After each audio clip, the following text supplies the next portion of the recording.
Hey, what's up, guys? It's Baza back with yet another video on Everlasting Summer. So,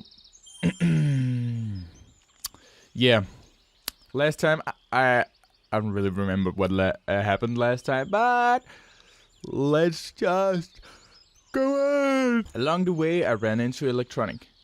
How is it going? Did you find Shurik? No, still no sign of him. Don't worry. We'll find him. I tried to cheer him up. Too much time has passed. I'll just keep on searching. What about dinner? No, finding Shurik is more important. He muttered thoughtfully. I left him at the crossroads and wished him good luck. Pioneers crowded in the doorway. I quickened my pace, trying not to be the last one in line, at least for today. And I was lucky. In the far corner was an absolutely empty table. I took my dinner quickly and sat at the table. Tonight's dinner consisted of fruit soup and a pair of buns. This set surprised me at first, but the taste was actually nice. I concentrated on eating. Let's go here. Look, free chairs. Lena and Miko stood in front of me. Are these taken? Wondered Lena. No, take a seat. Of course, I wish you were alone. Thank you. As soon as Lena said that, Shenyan jumped out from behind her back. I'll sit here. There are no places left. I don't remember her voice. Fuck, I'm so bad at voices.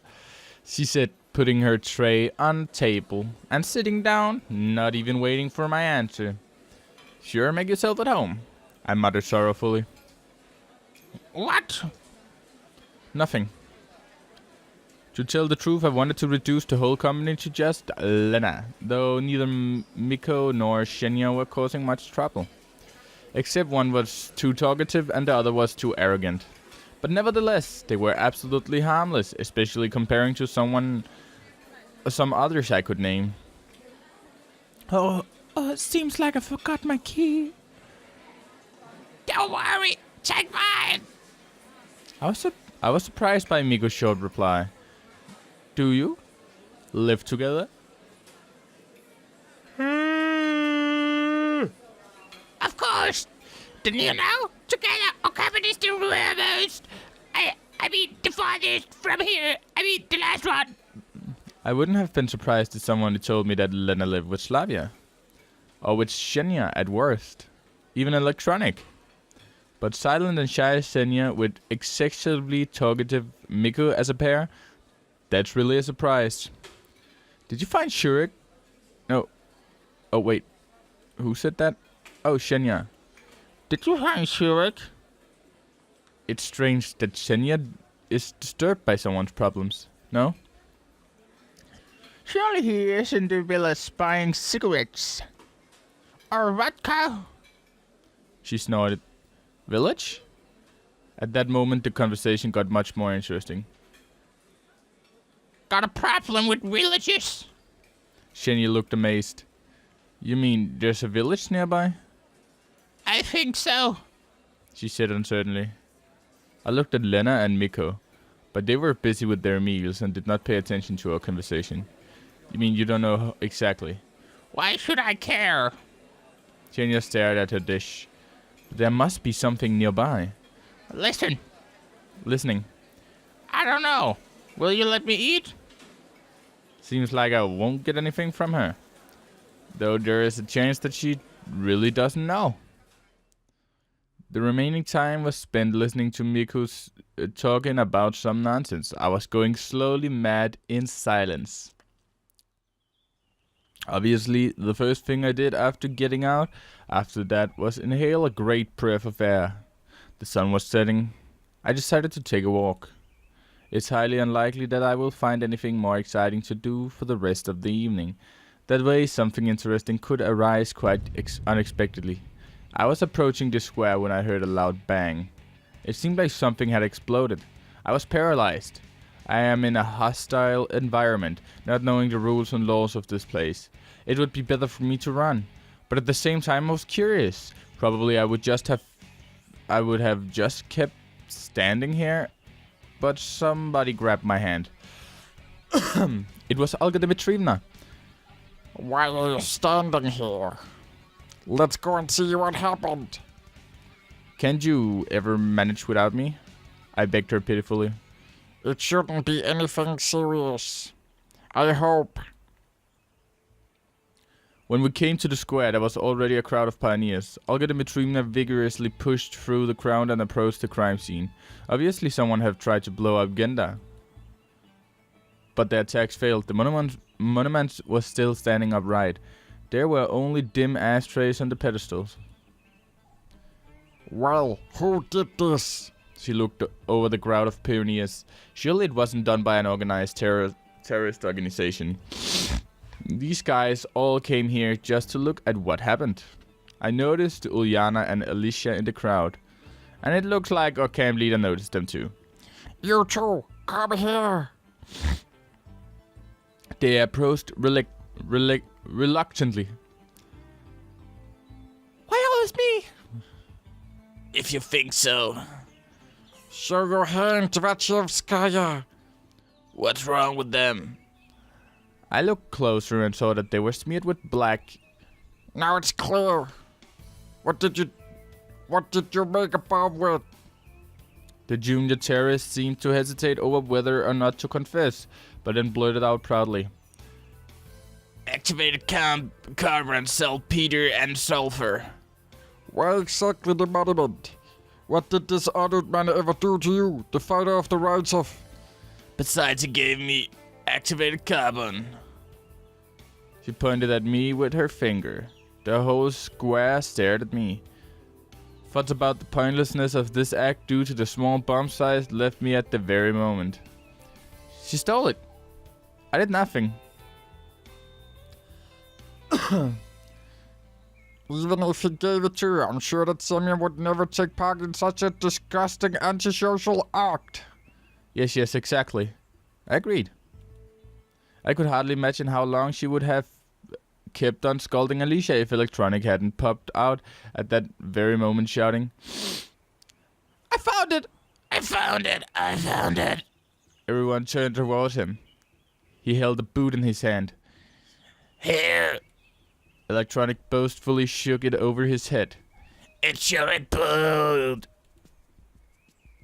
Okay, calm down. Tell us in details where you found it. In the forest. On the way to the old camp. Whispers rang among the pioneers. Old camp? The old camp? Are you sure? Absolutely. What's so special about the old camp? I joined into the conversation. It's nothing special, really. She stammered. One of the Soviet legends tells the story of a young camp leader's ghost living there. She fell in love with a pioneer, but he rejected her, and so she killed herself. She committed harakiri with a kitchen knife. Next night, the boy was hit by a bus. Oh, fuck. Electronic's voice fucks my throat up, man. Uliana ran out of the crowd.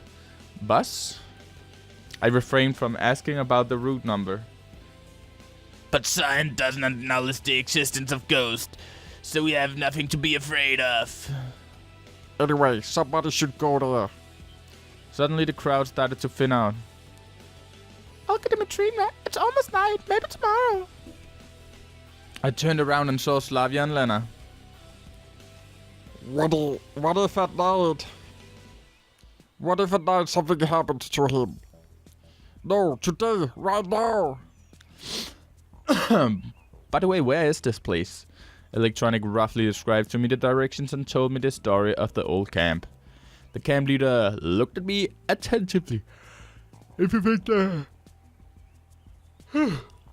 you think that You're the only man here. I looked around the area. Of course, Electronic was quick to flee. I still don't want to walk in the woods alone. If you ask me, I would. I want to go with Slavia, but I also want to go with Lena. This is a problem. This is a problem! This is a problem! Sorry, I was yelling. I just wanted to get my water and not say nothing.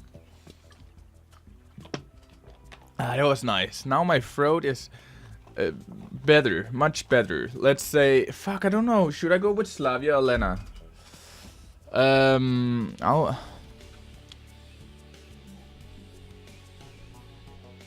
I'll go with Lena. I won't have to go there alone, will I? I'll get him in Trivnafot for a moment. You may be right. We'll go together tomorrow. For the last few minutes, I'd noticed that Lena had a strange look on her face. As if she wanted to say something but didn't dare to. The paranoia started to disperse, if they had forgotten about Alicia and the explosion. Even our leader seemed to calm down and didn't react when the wannabe terrorists left the square, hiding behind Uliana. We should go to... Yes. I agreed. Night quickly fell on the camp. There's only a brief moment between the first rays of the setting sun till complete darkness here in the south, or maybe in this world. You don't have enough time to enjoy the variety of the sunset colors. It was too early to go to bed, but the leader confidently walked to her cabin as if mentally dragging me with her. Olga Dmitrievna, I'll take a little walk. Okay. She looked at me intently, but didn't find any reason to object. Shrugged her shoulders and kept walking. I went back to the square. I didn't really want to look closely at the trivial damage done to the gender statue. It was at the exact center of the camp. If you don't know where to go, you should start from here. I sat on the bench and looked to the west. I wondered if the Earth here revolves on its axis as it should. There was an actual north or south. It's hard to say. At this time, I didn't have any ideas on how to check the fundamental laws of nature. Lena appeared next to me as if from nowhere. Hi, can't sleep? She looked at me in surprise. Well, yes, it is still early. May I sit? Yeah, of course, sit down. I moved over a little. Saying a little was in fact an understatement. I actually shifted myself to the edge of the bench. Thanks. Lena sat and looked at the sky as if she's forgotten about me. It's sad. What is that? That Shurik disappeared. Yes, things aren't too good. She was as calm as usual, keeping silent most of the time. She blushed and felt embarrassed only when she had to speak or do something. That same silence which could be seen as awkward by many people, including myself, was quite natural for her. I could hardly imagine Lena making an effort to carefully choose the right words to start a conversation or make a good remark, trying not to look stupid or alternatively trying not to look as rude as Alicia. I just wasn't able to compare her to anyone. She was just content with being herself. Does that mean that my attempts to start a conversation with her could be seen as rude? That the expression "become friends" could be interpreted as an intrusion into her private life? But something in this girl attracted me. Maybe it was her mysteriousness, and she certainly wasn't lacking in appearance or feminine charms. I didn't have the answer for that. That's why I still hadn't been openly accused of being annoying. I'm sure he'll be found. How can you escape from a submarine? Lena didn't seem to appreciate the joke. This camp must seem like a large submarine to me only. I hope so.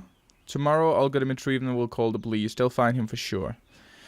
And what if during the night? Her expression grew sad. What if something happens to him? Alone at night in the forest, anything could happen.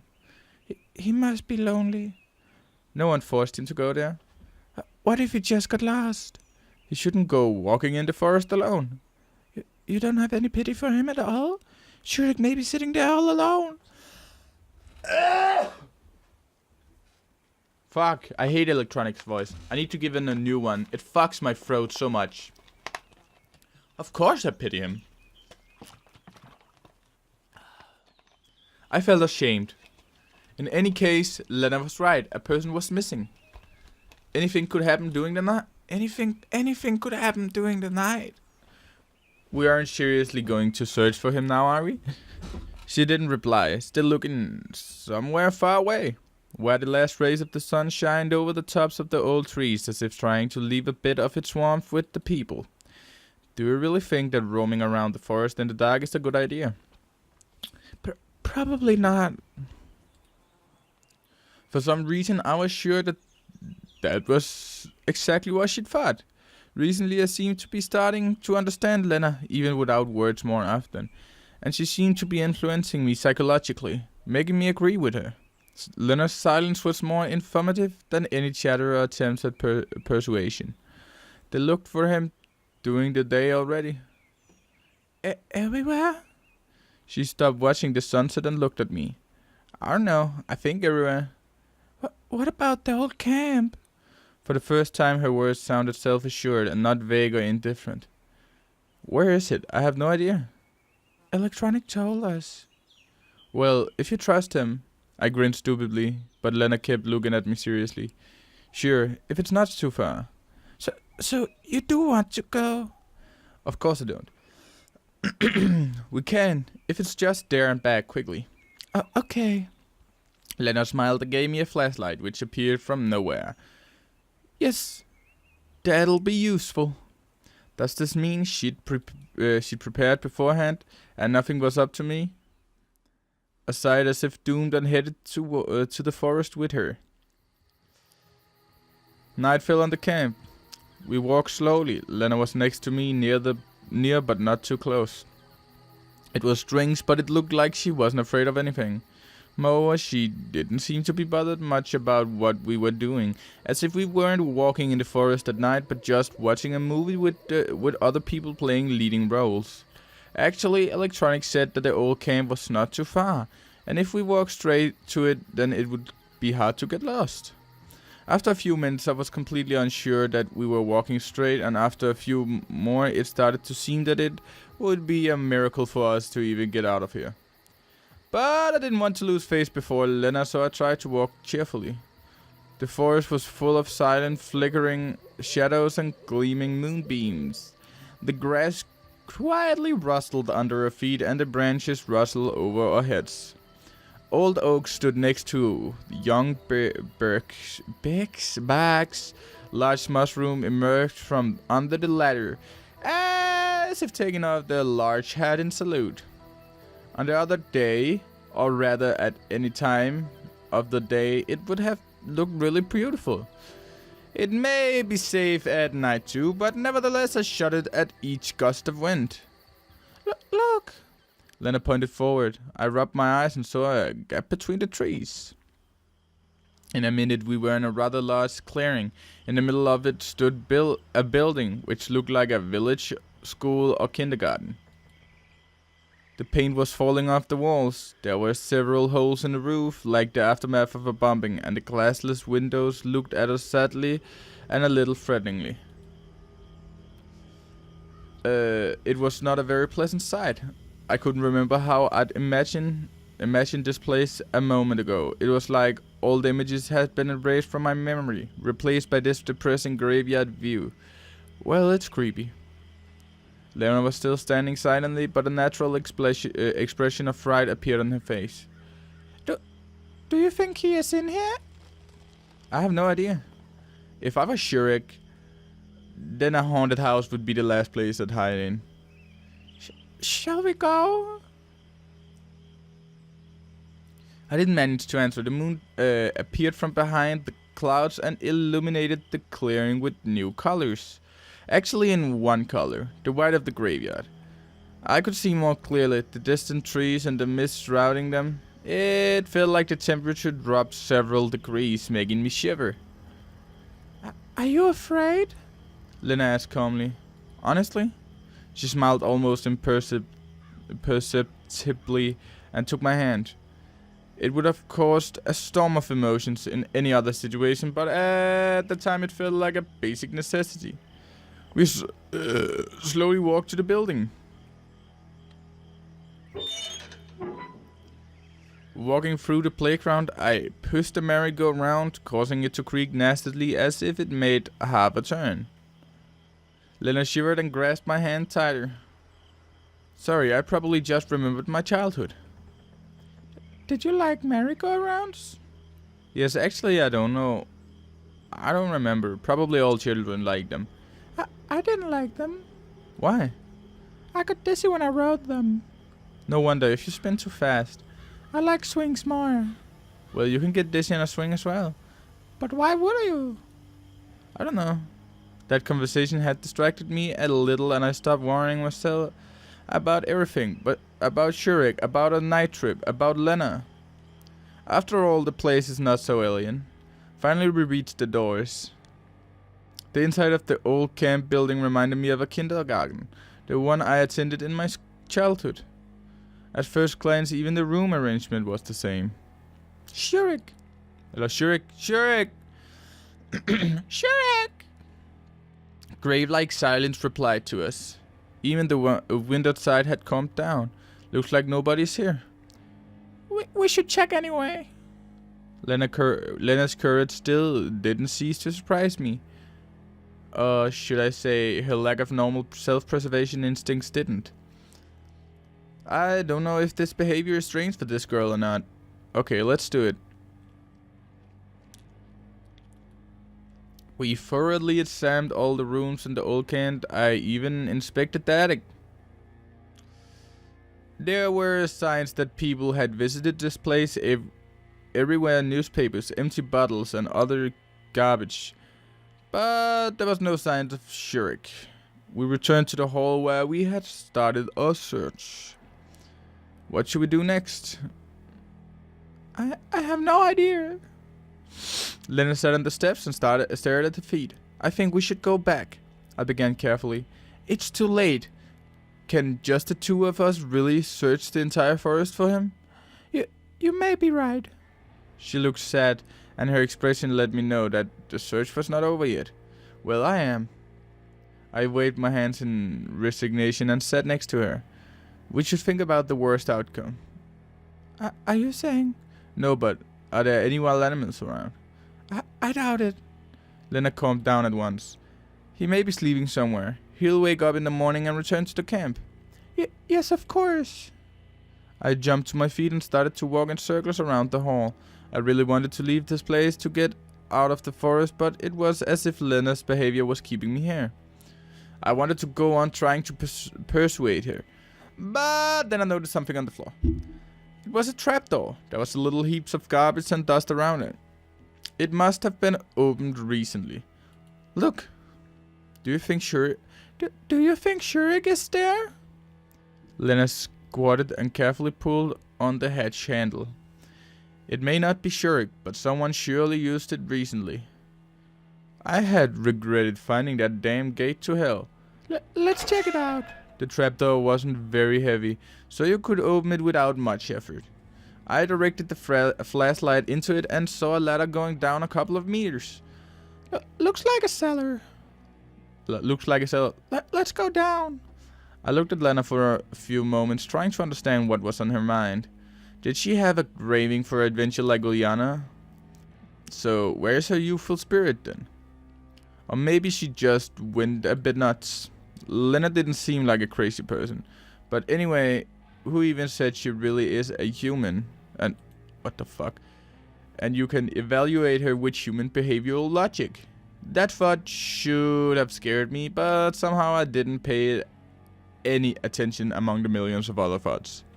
Some of them were more important. For example, what could be down there? I climbed down and looked around. This is shit. Look at this shit, boys. This is scary AF. I'm scared. No, I don't like being scared. Everything is okay. After I made sure that there was nothing to be afraid of, I called Lena. We stood in the long corridor, which certainly wasn't a cellar. Its architecture more resembled KGB dungeons or a subway maintenance tunnel. I don't know which would be better. There were countless wires along the walls fastened by metal hooks. Every half a meter there were lamps under the ceiling covered by rusted shades. crumbled concrete crunched under our feet unpleasantly. Shall we go? Lena without any emotion. Where to? There? Well, yes. What if Furix is there? What would he be doing there? In any case, I wasn't really able to refuse her today, so we forgot about our fear and headed into the darkness. Lena walked next to me, holding my hand. Can't really... Are they holding hands? No, not really. Or at least I can't see it. So, yeah. The silence of the dungeon was interrupted only by the sound of our steps and water dripping from the ceiling. We moved forward slowly, maybe too slowly. I suddenly felt a surge of claustrophobia. I grit my teeth and squeezed the torch, but loosened my grip at once, fearful of breaking our only source of light. Lena kept silent, and her silence seemed louder than any words I started to fear. Say something. The door. What? There's a door. She pointed forward. We came to a massive metal door with a biohazard sign. Looks like a bomb shelter. Yes, I'd heard something about it. Why is it there? I have no idea. Maybe because of the Cuban Missile Crisis. Cuban? I estimated the approximate time of construction in the camp. It makes sense. However, building a bomb shelter here was like building an airport at Faggot in Northumberland or Lambrook in Wiltshire in UK. Wasn't deep enough and too far from civilization. The door wheel dully creaked. I had to push it with all my strength before it turned a couple of times. I made up my mind and opened the door with difficulty. We entered the room, which seemed to be the main living quarters. There were some beds, cases, and some specific equipment. They had been thoroughly prepared for a nuclear apocalypse. We didn't find any signs of Furix there, though. Look! Lena was holding a flare gun and smiling. Why would I need it? To fight monsters? There are no monsters here. At least I wanted to believe that. If you say so. I guarantee it. I didn't want to upset her, so I tucked the flare gun into my belt. It might come in handy. We thoroughly searched the room once again. There were two exits. The first was the door we had entered, and the other one was another door, exactly the same in the left wall. For a moment I felt excitement, the urge to reach the end of the labyrinth and to learn what prize awaited me there. However, this surely wasn't a computer game, and there is no option to save. Maybe with this? Lena offered me a rather big crowbar. No, I'll give it a try without it first. However, the door didn't want to budge. It only creaked nastily, and the door wheel didn't turn a millimeter. Okay, give it to me. It was too easy with the crowbar. In the end, the obstacle collapsed, hitting the floor loudly. The hinges were rusted completely though. I pointed the flashlight into the passageway. There was a corridor, just like the one we had come here through. Let's go. It was like Lena was constantly driving me on. Where are you rushing to? I'm not. She blushed in confusion. Again, what should I make of her? First she doesn't fear a thing, then she gets lost after a word. You look like you don't fear anything. I don't. What should I fear? You will protect me anyway. She added, barely audible. So Lena is counting on me. She believes in me no matter what. It's possible. Stupid, naive, but possible. I knew clearly that I couldn't protect anyone, even myself. Nothing enough to me in this world. The powers that brought me here could do anything. That didn't exactly mean that the inevitable death may await me in the end of this tunnel. It could be lying in wait anywhere in this camp. Let's go. Okay, boys, I think this is the end of this episode. I hope you liked it. It was pretty nice. So I want to say thanks for watching, and remember to like, subscribe, leave a comment telling me how much of a pussy Semyon is, and I'll see you all in the next episode. Bye.